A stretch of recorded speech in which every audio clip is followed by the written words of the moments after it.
back to my channel. My name is August Rose Crothers. I am an author, poet, cozy content creator, and founder of The Literary Magazine. Today's super chill video. We're just hanging out in my cozy room, and I wanted to do a little catch up and just kind of chat about what I've been reading, what I've been watching, how my writing journey is going. So let's just get started with that. The writing journey.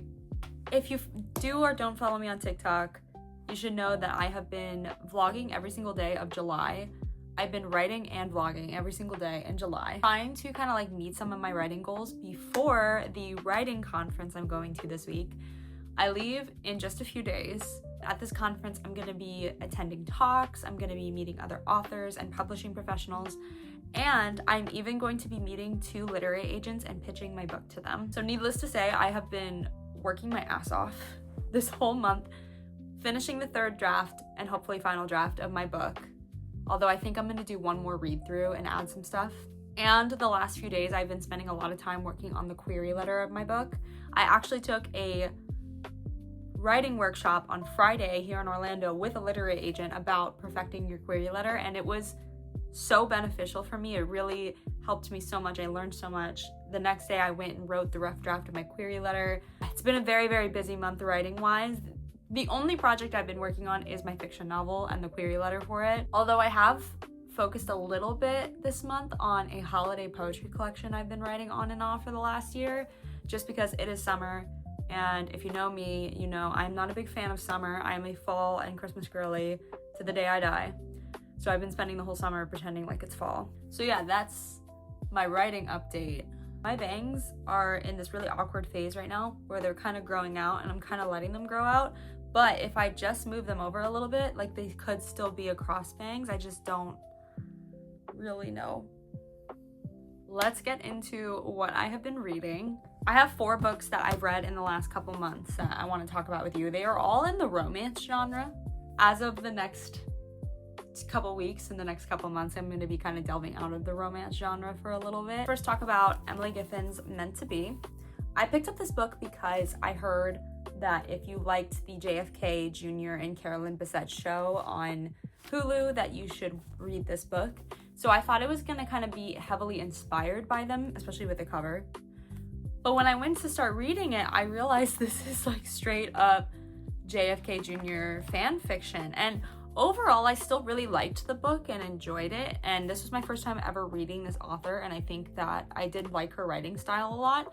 But I will say I got like 3/4 of the way through the book and I kind of got bored because the story just the stakes weren't high enough for me to like stay interested and keep reading. I don't know what I rated this in my book journal, but I think off the top of my head, I think I gave this like a 2.5 or 3 out of 5 stars. The next one is Every Summer After by Carly Fortune. This was my first time ever reading Carly Fortune. I actually read this right before the show came out, and I think I talked about this recently in a YouTube video where I really, really loved this book.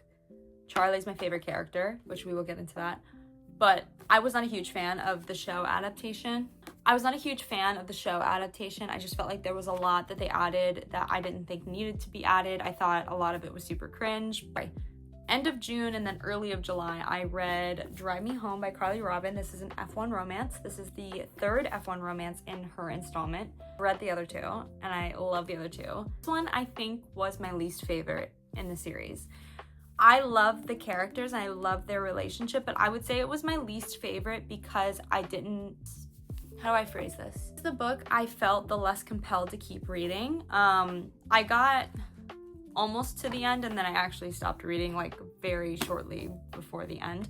And I actually listened to the audiobook, and it was my first time listening to an audiobook where we had a male voicing the male's POV and then we had a female voicing the female's POV, and it was really interesting listening experience. And it was kind of jarring at first, especially with like spicy scenes, hearing it in my AirPods, because most of my audiobooks are not in the romance genre. But after I got past like the jarringness of it, I really enjoyed it. And then finally, I'm actually still reading this and I'm almost done, but One Golden Summer. Like I said, I loved Charlie and Every Summer After so much, I immediately wanted to pick this up. I'm probably gonna finish this tonight because I'm like 3/4 of the way through. And I have been loving this book. I think Alice is such a wonderful female main character. And I love that even though this is like Charlie's story, we're not getting it from his perspective, because I think Alice's perspective of Charlie is so interesting and we see like such a different side of him. I need to say, Charlie Florrick makes me so giddy. It's so giddy. I think Charlie Florrick is my book boyfriend. And I've heard so many girls online talk about book boyfriends and I've never had like the experience to connect with, but this is it. Okay, so let's talk about what I've been watching.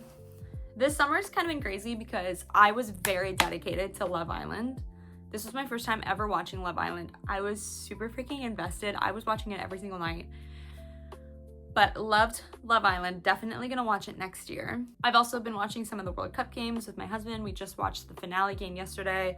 This weekend we went to go see The Odyssey, but I was very excited for The Odyssey. And confession, I had never read The Odyssey. I knew like the general gist and the plot points, like the Cyclops, and I knew about his son and his wife. But my like main understanding of certain parts of The Odyssey were from reading Circe last year, and I freaking loved that book. So I was so excited to see what they were gonna do with Circe in The Odyssey. And her part was probably my favorite part of the movie. That actress actually killed the Circe role, and I'd be very interested to see like how Christopher Nolan did the scene with the pigs. But I will say, did not feel the same way about The Odyssey that I think a lot of people are feeling about it right now, and let me get into it. Just be patient with me. I think the movie was so beautiful. It was beautiful. There were the large portion of it I really enjoyed.